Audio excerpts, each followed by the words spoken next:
അസ്സലാമു അലൈക്കും വറഹ്മത്തുള്ളാഹി തആല വബറകാത്തു. നൂറ ഓർത്തു അവളുടെ ദിവസങ്ങൾ. എത്രമാത്രം വിഷമകരമായ അവസ്ഥയാണ്. ഭർത്താവിൻ്റെ വീട്ടിലേക്ക് മടങ്ങി പോരുക എന്നത് അവൾക്ക് വളരെയധികം വിഷമമുള്ളതാക്കി. എന്നാൽ ആ പിതാവിൻ്റെ ക്രൂരമായ സംസാരം അതവളെ വളരെയധികം പേടിപ്പിക്കുകയും ചെയ്തു. ഉമ്മ പറഞ്ഞയച്ചു, പൊന്നു മോളെ, മോള് പോയിക്കോ, ക്ഷമിച്ച് ജീവിക്കണം, നല്ല രീതിയിൽ, മോൾക്കൊന്നും സംഭവിക്കില്ല കേട്ടോ. സ്നേഹത്തോടെ ഉമ്മയുടെ ആ വാക്കുകൾക്ക് അവൾക്ക് എതിരെ പറയാൻ കഴിയുന്നില്ലായിരുന്നു. അവളുടെ ജീവിതം ശരിക്കും വേദനാജനകമായ രീതിയിലായിരുന്നു. പല പെൺകുട്ടികൾക്കും ഇങ്ങനെ അനുഭവമുണ്ടാകും. പക്ഷേ എൻ്റെയും ജീവിതം ഇങ്ങനെയാവുമെന്ന് ഒരിക്കലും ഞാൻ വിചാരിച്ചില്ല. ഇഷ്ടമില്ലാത്തതിനെ ഉപ്പ നിർബന്ധിപ്പിച്ചതാണ്. അല്ലാതെ ഒരിക്കൽ പോലും. വിവാഹ ദിവസം കഴിഞ്ഞ് എല്ലാവരും മടങ്ങിപ്പോകുമ്പോഴും നൂറയുടെ ഹൃദയത്തിൽ വിചിത്രമായ ഒരു ഭയം നിറഞ്ഞിരുന്നു. സൽക്കാരം കഴിഞ്ഞു ഇപ്പോൾ തിരിച്ചു വന്നു. ചുറ്റുമുള്ളവർ എല്ലാവരും സന്തോഷത്തിലായിരുന്നു. എന്നാൽ അവളുടെ മനസ്സിൽ മാത്രം ഒരു വലിയ ശൂന്യതയുണ്ടായിരുന്നു. സൽക്കാരം കഴിഞ്ഞ് ഫുഡെല്ലാം കഴിച്ച് എല്ലാവരും പിരിഞ്ഞുപോയി. എന്നാൽ നൂറയുടെ ജീവിതത്തെക്കുറിച്ച് അവൾക്ക് നല്ല ആശങ്കയായിരുന്നു. പുതിയ വീട്ടിലേക്ക് കയറി ചെല്ലുമ്പോൾ എല്ലാവരും ചിരിച്ചുകൊണ്ടാണ് എല്ലാവരെയും സ്വീകരിക്കാറുള്ളത്. പക്ഷേ ഇത് ഭയത്തോടെയാണ് അവരെല്ലാം എന്നെ സ്വീകരിച്ചത്.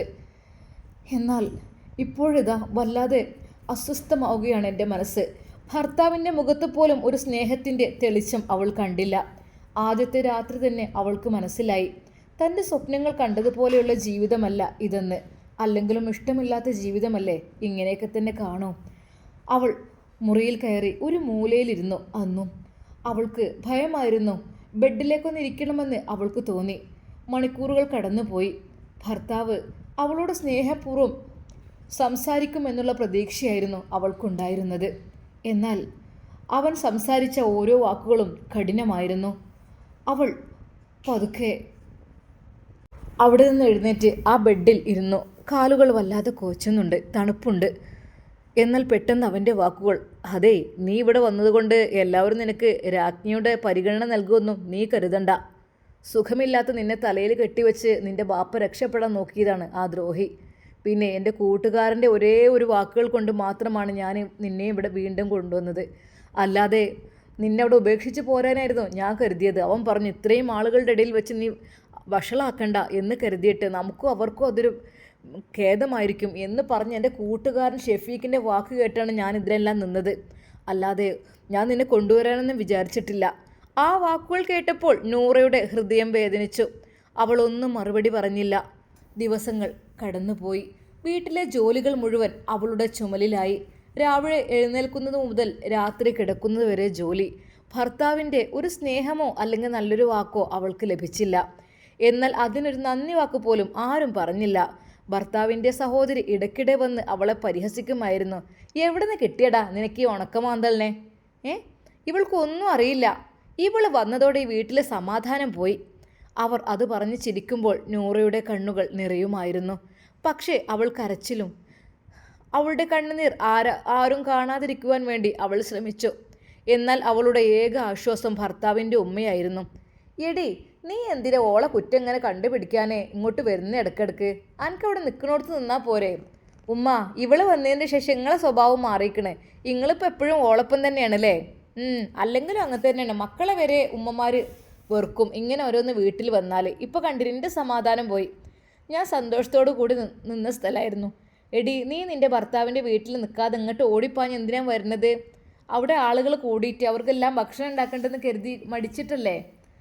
പിന്നെന്താ, ഇന്നെ കൊണ്ടാവില്ല. എൻ്റെ ഭർത്താവ് ഗൾഫിലും ഞാൻ അവിടെ ഇങ്ങനെ പോയി എന്താ വേലക്കാരിയോ ഞാൻ? എടി, നീ ഒരു കാര്യം ആലോചിച്ചോ?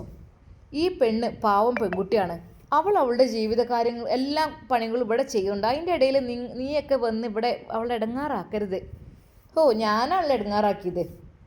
ഓല് കാട്ടിക്കൂട്ടിയ പണിയൊക്കെ ആലോചിക്കുമ്പോഴോ ഉമ്മാക്ക് അതന്നെ വേണം. സുഖമില്ലാത്ത പെണ്ണിനെ തന്നെ ഉമ്മാക്ക് കെട്ടിച്ചു തന്നു. അത് നന്നായിട്ടുണ്ട്. ഓൾക്കാരോ ഒരു അസുഖമില്ല. നീ വെറുതെ ഓരോന്ന് പറഞ്ഞുണ്ടാക്കണ്ട. ഓനോട് ചോദിച്ചാൽ അറിയാം രാത്രി അപസ്മാരകം ഉണ്ടായിരുന്നോ, അതുണ്ടായിരുന്നോ, ഇതുണ്ടായിരുന്നോ എന്നൊക്കെ. ഈ ഒന്നും മിണ്ടാതെന്നാ ഫൗസിയ. ഈ വേറെ എന്തെങ്കിലും എനിക്ക് പണി നോക്കിക്കൂടെ? ഈ ഇങ്ങനെ ഓളെ കുറ്റവും കുറവും കണ്ടുപിടിക്കാൻ മാത്രം ഇങ്ങോട്ട് കയറി വരുന്നു. ശരിക്കും നൂറയുടെ ജീവിതം വളരെയധികം പ്രയാസകരമായി എന്ന് തന്നെ പറയാം. അവളുടെ ഏക ആശ്വാസം ഭർത്താവിൻ്റെ ഉമ്മ മാത്രമായിരുന്നു. അവർ അടുത്തേക്ക് വരും. മോള് അവർ പറയുന്നൊന്നും കാര്യമാക്കണ്ട കേട്ടോ. ഇല്ലുമ്മ. ഉമ്മ മാത്രം ചിലപ്പോൾ അവളുടെ അരികിൽ വന്നിരിക്കും. മോളെ വിഷമിക്കണ്ട. ആ വാക്കുകൾ കേൾക്കുമ്പോൾ നൂറയുടെ മനസ്സ് അല്പമെങ്കിലും ശാന്തമാകുമായിരുന്നു. ആ ദിവസം നല്ല തണുപ്പുള്ള ഒരു രാത്രിയായിരുന്നു. ദിവസം മുഴുവൻ അവൾ എല്ലാ ജോലികളും ചെയ്യും. നാത്തൂൻ വന്നാൽ പിന്നെ അവളുടെ വകയായിട്ട് വീണ്ടും കുറേ ജോലികൾ കൊടുക്കും. അതെടുക്ക്, ഇതെടുക്ക്. ഒന്ന് റെസ്റ്റ് എടുക്കാൻ പറഞ്ഞാൽ തന്നെ എന്തെങ്കിലും ഓല കാണിച്ചിട്ടും വിറക് കാണിച്ചിട്ടും അതെടുത്ത് ഇവിടെ കൊണ്ടുവന്ന് വെച്ചാളാ, ഓലക്കൊടി വെട്ടി തിന്നാളാ എന്നൊക്കെ പറഞ്ഞ് അവളെ കൊണ്ട് തികച്ചും നല്ല രീതിയിൽ ജോലി ചെയ്യിപ്പിക്കുമായിരുന്നു. അന്ന് അവൾ പണിയെല്ലാം കഴിഞ്ഞ് മുറിയിലേക്ക് പോയി. കട്ടിലിൻ്റെ ഒരു വശത്ത് ക്ഷീണിച്ചങ്ങ് കിടന്നു. അവൾക്ക് വല്ലാത്ത ഒരു പ്രയാസമുണ്ടായിരുന്നു, വല്ലാത്ത ക്ഷീണമുണ്ടായിരുന്നു അന്ന്. എന്നാൽ കുറച്ചു കഴിഞ്ഞ് ഭർത്താവ് മുറിയിലേക്ക് വന്നു. അവൻ അവളെ കണ്ടയുടൻ കോപത്തോട് ചോദിച്ചു, ആരോട് ചോദിച്ചിട്ടാണ് നീ കട്ടിലിൽ കിടന്നത്? നൂറ ഞെട്ടി. ഞാൻ ഞാൻ അവൾ പതുക്കെ അതിൽ നിന്ന് എഴുന്നേറ്റു. അവൾക്കന്ന് വല്ലാത്ത ക്ഷീണമുണ്ടായിരുന്നു. ബെഡിൻ്റെ ഒരു ഭാഗത്താണ് അവൾ കിടന്നത്. അവൾ പറയുന്നതിന് മുമ്പ് അവൻ വീണ്ടും പറഞ്ഞു, താഴെ ഇറങ്ങി കിടക്കുക. അതെ, ഈ ബെഡ് നിനക്ക് പറ്റിയതല്ല. ഈ ബെഡിൽ കിടന്നിട്ട് എനിക്കും കൂടി അസുഖം വരും. ആ വാക്കുകൾ കത്തിപ്പോലെ അവളുടെ ഹൃദയത്തിൽ തറഞ്ഞു. അവളൊന്നും പറയാതെ എഴുന്നേറ്റു. നിലത്തൊരു പഴയ പായ വിരിച്ചു കിടന്നു. തണുപ്പ് അസഹ്യമായിരുന്നു. അവളുടെ കാലുകൾ വിറച്ചു. കണ്ണുകളിൽ നിന്ന് കണ്ണീരൊഴുകി. ആ രാത്രിയിൽ അവൾക്ക് ഉറങ്ങാൻ കഴിഞ്ഞില്ല. ഇങ്ങനെയാണോ എൻ്റെ ജീവിതം? അവൾ സ്വയം ചോദിച്ചു. ഞാൻ എന്ത് തെറ്റാണ് ചെയ്തത്? മറുപടിയില്ല. പിറ്റേന്ന് രാവിലെ കണ്ണുകൾ ചുവന്ന നിലയിൽ അവൾ അടുക്കളയിലേക്ക് പോയി. ആരും അവളുടെ അവസ്ഥ ശ്രദ്ധിച്ചില്ല. എല്ലാവർക്കും അവളൊരു ജോലിക്കാരി മാത്രമായിരുന്നു. ഉമ്മയോട് ഉപദേശിച്ചു നാത്തൂനെ, അതേ, ഓള് ഇറങ്ങി വരുമ്പോഴേ നിങ്ങളിങ്ങനെ അടുക്കളയിലേക്ക് ഇറങ്ങാൻ നിൽക്കണ്ട, മനസ്സിലായല്ലോ? ഓള് ചെയ്തോളൂ. നിങ്ങളെന്താ ഓളെ വേലക്കാരത്തിയോ? അവൾക്ക് എല്ലാ ജോലിയും അറിയാലോ. ചെറിയ പെണ്ണല്ലേടി, നമ്മൾ ഒറ്റയ്ക്ക് കഷ്ടപ്പെടുത്താൻ പാടുണ്ടോ? ഓ പിന്നെ, ഞാനൊക്കെ എൻ്റെ ഭർത്താവിൻ്റെ വീട്ടിലേക്ക് ചെന്നപ്പോഴേ എനിക്കൊന്നും അറിയണമെന്നില്ലായിരുന്നു.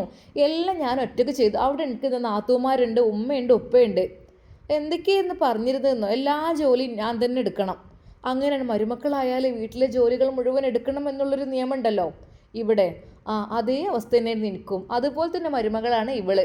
നിങ്ങൾ ഓളപ്പം ഇങ്ങനെ പിന്നാലെ ഓടാൻ നിൽക്കണ്ട. നിങ്ങളൊരു ഭാഗത്ത് അവിടെ ഇരുന്നോളി.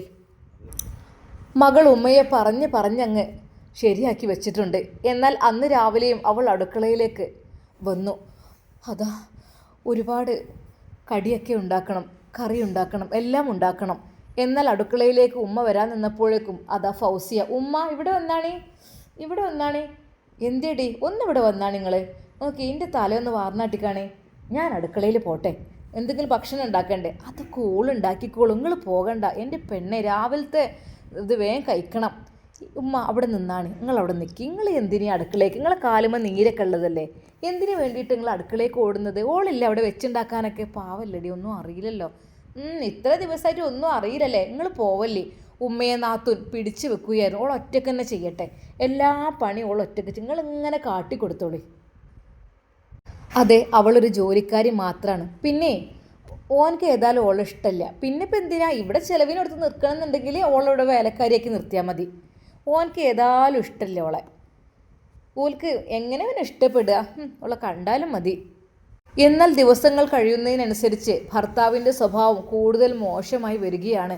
അവൾ എന്ത് ചെയ്താലും കുറ്റം, ചായ വൈകിയാൽ കുറ്റം, ഭക്ഷണത്തിൽ ഉപ്പ് കൂടുതലായാൽ കുറ്റം, ഉപ്പ് കുറഞ്ഞാൽ പോലും കുറ്റം, അവൾ ചിരിച്ചാൽ കുറ്റം, മിണ്ടാതിരുന്നാൽ കുറ്റം.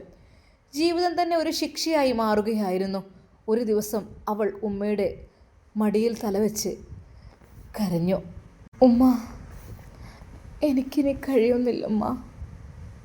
എന്താ മോളെ, എന്തു പറ്റി? ഉമ്മ, ഇക്കാക്കാക്ക് എന്നോട് എപ്പോഴും ഭയങ്കര ദേഷ്യമാണ്. ഞാനെന്തെങ്കിലും കൊടുത്താൽ അതങ്ങ് തട്ടി എറിയുകയാണ്. നിന്നോടാണ് എനിക്ക് ചായ കൊണ്ടുവരാൻ പറഞ്ഞത് എന്ന് പറഞ്ഞിട്ട് ഞാൻ കൊടുത്തു കഴിഞ്ഞാലോ എന്തെങ്കിലും കുറ്റവും കണ്ടുപിടിക്കും. ഉമ്മ,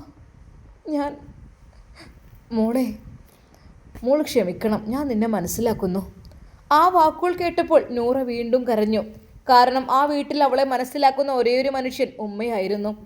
അന്നും അവൾ ഭർത്താവ് ഭക്ഷണത്തിന് വന്നിരുന്നപ്പോൾ ഭക്ഷണം കൊണ്ടുപോയി കൊടുത്തു. എന്നാൽ അതിലേക്ക് കറി ഒഴിച്ച് ഒരു ഉരുള അയാൾ വായിലേക്ക് വെച്ചപ്പോൾ തന്നെ എന്താടി ഇത്, ഇതിലാക്കി എന്താ ഉപ്പ് കലക്കി വെച്ചിരിക്കുന്നോ എന്ന് പറഞ്ഞ് അതാ ആ ഭക്ഷണത്തിൻ്റെ പാത്രം എടുത്തെറിയുകയായിരുന്നു. എടാ നിനക്ക് കുറച്ച് കൂടുന്നുണ്ട്, നിനക്ക് എന്തിൻ്റെ കേടാ, എന്ത് കുറവാ ഭക്ഷണത്തിനുള്ളത്? ഭക്ഷണം ഉണ്ടാക്കി അവളല്ലേ, കുറവേ ഉണ്ടാവുള്ളൂ. അല്ല ഞാനാണ് ഭക്ഷണം ഉണ്ടാക്കിയത്, അവളല്ല. പിന്നെ നിനക്ക് കുറച്ച് കൂടുന്നുണ്ട്, ആ പെണ്ണിനെ നീ കഷ്ടപ്പെടുത്തരുത് കേട്ടോ. എപ്പോൾ എന്ത് കാരണത്തിനാണ് ഭർത്താവ് ദേഷ്യപ്പെടുന്നത് എന്നറിയുന്നില്ല. രാത്രികളിൽ അവൾക്ക് ഭയമായിരുന്നു. അവൻ്റെ കാൽച്ചുവട്ടിൻ്റെ ശബ്ദം കേൾക്കുമ്പോൾ തന്നെ അവളുടെ ഹൃദയം വേഗത്തിൽ മിടിക്കും. ഭയവും ആശങ്കയും അവളുടെ ജീവിതത്തിൻ്റെ ഭാഗമായിരുന്നു. അവൾ ജനൽ തുറന്ന് ആകാശത്തേക്ക് നോക്കുമായിരുന്നു. നക്ഷത്രങ്ങൾ മിന്നുന്നത് കാണുമ്പോൾ അവൾ പ്രാർത്ഥിക്കും, അല്ലാഹുവേ എനിക്ക് ശക്തി തരണമേ. ഒരു പക്ഷേ ഇവിടം ഉപേക്ഷിച്ച് വീട്ടിലേക്ക് പോരുമെന്ന് പറഞ്ഞാൽ ബാപ്പയെ എനിക്ക് പേടിയാണ്. ഈ വേദനകൾക്ക് ഒരവസാനം ഉണ്ടാക്കണമേ. അവൾ ഹൃദയം പൊട്ടി പ്രാർത്ഥിച്ചു. ഒരു നിമിഷം അവൾ ഓർത്തു ഷാഹുലിനെ. റബ്ബേ, ഷാഹുൽ എത്ര നല്ല മനുഷ്യനായിരുന്നു, മാന്യമായി സംസാരിക്കുന്ന ആൾ. ഒരിക്കൽ പോലും ഷാഹുൽ സാരല്ല, അതിനെക്കുറിച്ച് ആലോചിക്കാതിരിക്കുകയാണ് നല്ലത്. എൻ്റെ പിതാവാണ്, പിതാവിൻ്റെ വാശിയാണ് ഇതിനെല്ലാം കാരണം. അല്ലാ എനിക്ക് നീ ശക്തി നൽകണമേ അല്ലാ. അവളുടെ മുഖത്തെ ചിരി നഷ്ടപ്പെട്ടു, കണ്ണുകളിലെ തിളക്കം മാഞ്ഞു. പക്ഷെ അവളുടെ ഹൃദയത്തിൽ ഒരു ചെറിയ പ്രതീക്ഷ ഇപ്പോഴും ജീവിച്ചിരിക്കുന്നു. ഒരു ദിവസം ഈ ഇരുട്ട് അവസാനിക്കും, എൻ്റെ ജീവിതത്തിലേക്ക് പുതിയൊരു ജീവിതം കടന്നു വരും. ഒരു ദിവസം തന്നെ മനുഷ്യനായി കാണുന്ന ഒരു ജീവിതം കിട്ടും. ഇപ്പോൾ ഞാനൊരു അടിമപ്പെണ്ണാണ്, അത്രക്കും കോപമാണ് ഭർത്താവിന്. ഒരു ദിവസം ഭയമില്ലാതെ ഉറങ്ങാൻ എനിക്ക് കഴിയും. ആ പ്രതീക്ഷയായിരുന്നു അവളെ മുന്നോട്ട് നയിച്ചത്. രാത്രി വീണ്ടും അവൾ നിലത്ത് കിടന്നു. തണുപ്പ് ശരീരത്തെ കുത്തി നോവിക്കുന്നു, വല്ലാത്ത തണുപ്പ്. പക്ഷേ ആകാശത്തേക്ക് നോക്കി അവൾ മൃദുവായി പറഞ്ഞു, എൻ്റെ കണ്ണുനീര് ആരും കാണുന്നില്ലെങ്കിലും അള്ളാഹു കാണുന്നുണ്ട്. ആ വിശ്വാസം മാത്രമായിരുന്നു അവളുടെ ശക്തി. ആ വീട്ടിലെ എല്ലാവരുടെയും അവഗണനക്കിടയിലും അപമാനങ്ങൾക്കിടയിലും ഏകാന്തതക്കിടയിലും നൂറ ജീവിച്ചു കൊണ്ടിരിക്കുകയാണ്. കാരണം അവൾക്കറിയാമായിരുന്നു വേദന എത്ര നീണ്ടാലും ഓരോ രാത്രിക്കും ശേഷം ഒരു പ്രഭാതമുണ്ടെന്ന്. അങ്ങനെ ആ രാത്രി ഉറക്കത്തിലേക്ക് വഴുതി വീണ സമയത്ത് അത് തൻ്റെ മുമ്പിലേക്ക് പുഞ്ചിരിക്കുന്ന മുഖവുമായി വരുന്നു ഷാഹുൽ. മോളെ നൂറ, എന്താ നിലത്ത് കിടക്കുന്നത്? നീ എഴുന്നേൽക്ക്. നീ ഇവിടെ ഈ തണുപ്പിൽ നിലത്ത് കിടന്നു കഴിഞ്ഞാൽ നിനക്ക് എങ്ങനെ ഉറക്കം വരുന്നു? നൂറ അവൻ്റെ കൈകൾ അതാ അവളുടെ നേരെ നീട്ടി. ഒരു നിമിഷം അവൾ ഭയന്നു. മറ്റാരെയുമല്ല. ഒരു ഭാഗത്ത് ഭർത്താവ്, ഒരു ഭാഗത്ത് തൻ്റെ ഉപ്പ. അതെ, രണ്ടുപേരും ദേഷ്യത്തോടെ തന്നെ നോക്കുന്നു. ഭർത്താവ് ദേഷ്യത്തോടെ നോക്കുകയാണ്, ഉപ്പയാണെങ്കിൽ അതിലേറെ. അവൾ ഭയന്ന് വിറച്ചു. എന്നാൽ ഷാഹുൽ മുന്നിൽ നിന്ന് തൻ്റെ മുന്നിലേക്ക് കൈ നീട്ടുന്നു. എഴുന്നേൽക്ക് ആ തണുപ്പിൽ നിന്ന്. നീ ഇങ്ങനെ തണുപ്പിൽ കിടന്നാൽ എന്തെങ്കിലും പറ്റിപ്പോലെ. എഴുന്നേൽക്ക് മോളെ. അവളെ സ്നേഹത്തോടെ അതാ അവൻ കൈ പിടിച്ച് എഴുന്നേൽപ്പിക്കുമ്പോൾ ഭർത്താവും പിതാവും ദേഷ്യത്തോടെ തന്നെ കൊല്ലാൻ വരുന്നതാണ് അവൾക്ക് കണ്ടത്. എന്നാൽ ഒരു നിമിഷം അവൾ പേടിച്ചരണ്ടു. വേണ്ട. അതെ, ഭർത്താവും പിതാവും തൻ്റെ നേർക്ക് അടിക്കുവാൻ വേണ്ടി വരികയാണ്. വേണ്ട വേണ്ട, എന്നെ കൊല്ലല്ലേ. എന്നാൽ അത് കേട്ട അവളുടെ ഭർത്താവ് കട്ടിലിൽ കിടക്കുന്ന അവൻ ഞെട്ടി എണീറ്റു. എന്താടി മനുഷ്യനെ കിടന്നുറങ്ങാൻ സമ്മതിക്കില്ല, അസുഖം തുടങ്ങിയല്ലേ? എനിക്കറിയാമായിരുന്നു ഇന്നല്ലെങ്കിൽ നാളെ നിനക്ക് ഇളകുന്നേ. ആ നിമിഷം നിന്നെ കൊണ്ടുവിടും ഞാൻ ഭ്രാന്താശുപത്രിയിൽ, മനസ്സിലാക്കിക്കോ. എന്താന്നില്ലേ, ഇപ്പോൾ തന്നെ ഞാൻ വിളിക്കും നിന്റെ തന്തയ്ക്ക്. എന്നാൽ അപ്പോൾ തന്നെ അതാ അയാൾ ഫോൺ എടുക്കുന്നു. ഒരു നിമിഷം അവൾ പറഞ്ഞു, വേണ്ട, ഞാനൊന്ന് സ്വപ്നം കണ്ടതാണ്, വേണ്ട, വീട്ടുകാരെ അറിയിക്കേണ്ട. അവൾക്കറിയാമായിരുന്നു പിതാവിൻ്റെ ആ വീട്ടിലേക്ക് ചെന്ന് കയറിയാൽ തീർച്ചയായും പിതാവ് തന്നെ ദ്രോഹിക്കും, തന്നെ ഉപദ്രവിക്കുമെന്ന്. അതെ, വേറെ ആരെയോ മനസ്സിൽ വെച്ച് ജീവിക്കുകയാണ് എന്ന് വിചാരിക്കും. എന്നാൽ അവളോട് ദേഷ്യം കൂടുകയായിരുന്നു. അതേ, നീ എൻ്റെ ജീവിതത്തിൽ നിന്ന് ഇറങ്ങിപ്പോണോ അതോ ഞാൻ പിടിച്ച് പുറത്താക്കണോ? രണ്ടിലൊന്ന് നീ തീരുമാനിക്കണം. നിനക്ക് ഉളുപ്പില്ലല്ലോ വീണ്ടും ഇവിടേക്ക് കയറി വരാൻ. ഇത്രയൊക്കെ ഉപദ്രവിച്ചിട്ട് നിനക്ക് പൊയ്ക്കൂടെ? എന്ത് കാര്യത്തിന് വേണ്ടിയിട്ടാണ് നീ ഇവിടെ നിൽക്കുന്നത്? എൻ്റെ ബെഡിലെങ്ങാനും കയറി കിടക്കുകയോ തൊടുകയോ ചെയ്തിട്ടുണ്ടെങ്കിൽ കൊല്ലും ഞാൻ.